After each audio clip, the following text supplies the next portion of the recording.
ครับทักทายสบายดีพ่อแม่พี่น้องฟ้องไปเปิดสุขสุขคนเย็นยินดีต้อนรับเข้าสู่ช่องอย่าเอ้ยซาแนวอยู่เด้อเอานี่เอากันมันได้มาโป้มหวย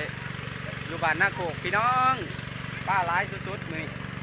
ตั้มแข่งตั้มขาอยู่นี่เห็นบ่ตึบตับอยู่เอา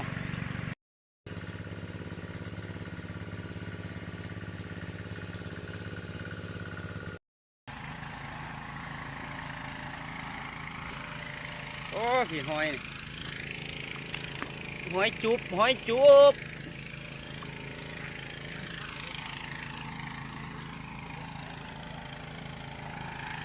ได้บ่ป้าได้แต่หอยกับกี่ เอาดูดหวยมานี่ก้มหวยพี่น้องก้มหวยอยู่บ้านนาโคกเบิ่งหอยเอาออมหอยคักเลยหอยจู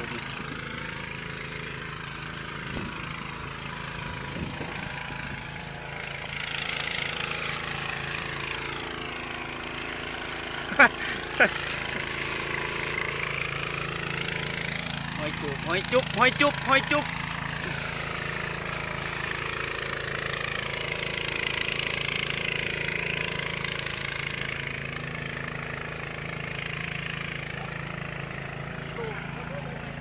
นี่กระเต่า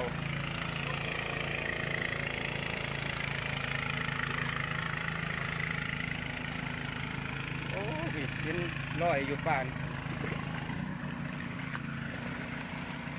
มีทั้งป่ามีทั้งหอยพี่น้องเอ้ย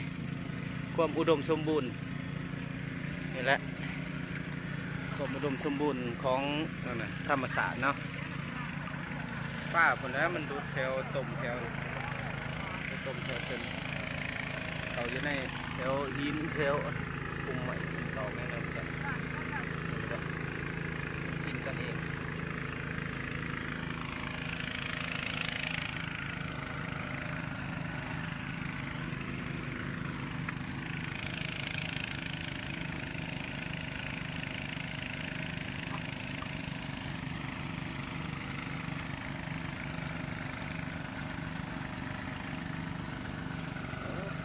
ลอยอยู่ดุกดิกอยู่ลอยร้ายอยู่ป่านี่จะได้พวกสอดนี่บ่ได้ป่าเด็กป่าเอายังได้ป่าเนาะเอาของมาใส่เฮาเอามือจี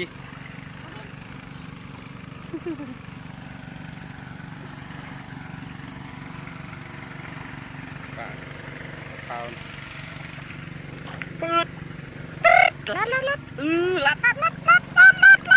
ลัดเห็นปะเอ้ยบ่เห็นจอยฮะบ่มานเลยเนาะโอ้ย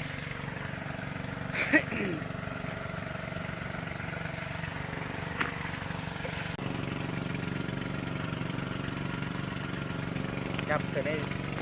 ทุ่งสูงพี่น้องปลาสลิดเรือปลากระเดินมุกเอากระไดปลานี่กระได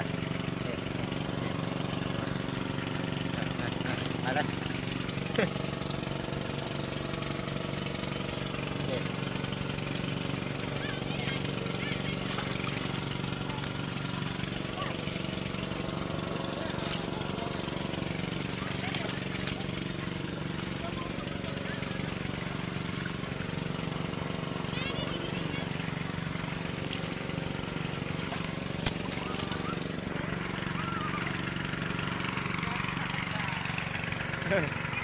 ปลาลาย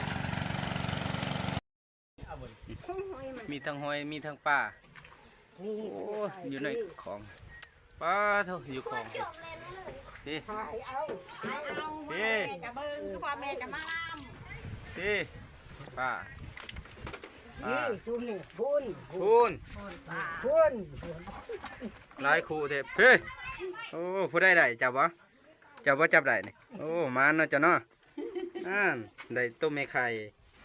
บาปแล้วจะจับตัวไม่ไข่ไปปล่อยขึ้นเอาไปปล่อย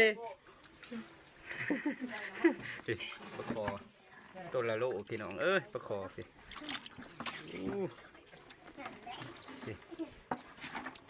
ลูกกันมันก็สิมาขาย มุดทนา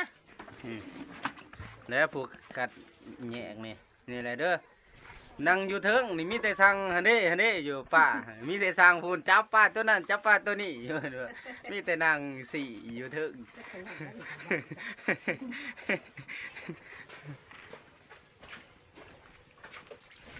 เอาไปปล่อยก่อนตัวนี้มันไข่เนาะไปปล่อยเนาะ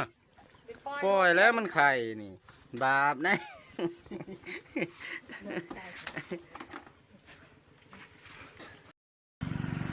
งมหาป้าไปงมหาป้าเห็นบ่ตำแข่งตำขาอยู่ตึกตักอยู่นี่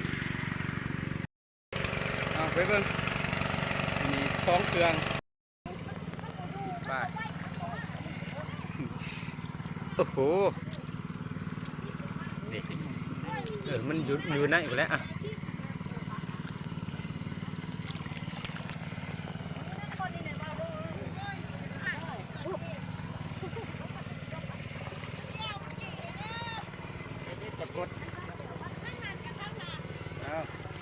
โอ้พี่เห็นแต่หัวป้าพี่น้องทั้งปลากดทั้งปลาดุกทั้งปลาแข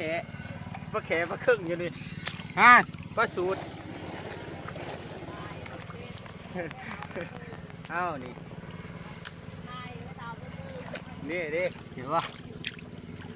โอ้คันเมทัลข่อยมาแห้งคักเลยนี่โอ้โดนคันเดียวเห็นปะป้าลอยดิ่งดังอยู่เอางมเอา ไว้นะจีนะมือเดียวจะบาดไหม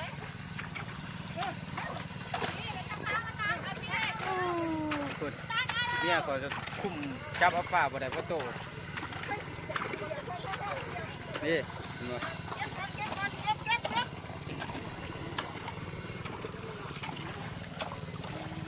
ป้าข้าวไร เฮ้ปรากฏได้นี่โอ้โหมีสวิงสอนเอาหลอดนี่ กุ้งกระเพาะกุ้ง รถบนพิกโคชิตี้เอา เตียวนี่ใต้บ่วะเอาพูดโตพูดดินอยู่เทิงพูดต้มใหญ่พูดน้ำไล่เอาไล่นี่ มาหลานมันตีจะได้จับกันได้ เด้พูดมันดูดไปเลยเว้ย เอาติดป่าพี่น้องมีแต่ป่า มันมีลายบอลจับ บนฝุ่นก็ลายเพราะบนฝุ่นมีสวิงสวนเอาเลยอันนี้ดูดิงอมอันนี้ ปวดตรงหนึ่งปวดอ่ะ เดี๋ยวสาวมันแง่เป็นแง่ไม่ถูกนะเปล่า ปล่อยมันจะมีแล้วมันตายแหละ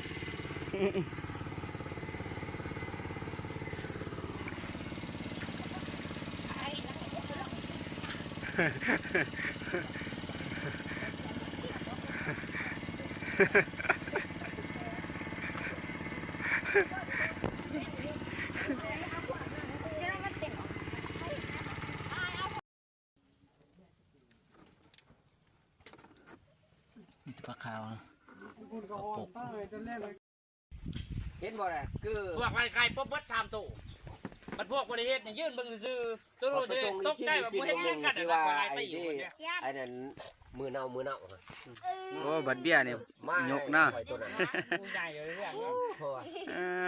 เชี่ยวเขาอยู่ข้างนอกอ้วน สุด เนาะ แล้วเขายิงอีเฮน ตายจะยังใหญ่เนาะ หาปลายปืนนั่นประมาณเม็ดหนึ่งอีเฮนนั่นโอ้ยยิงจังได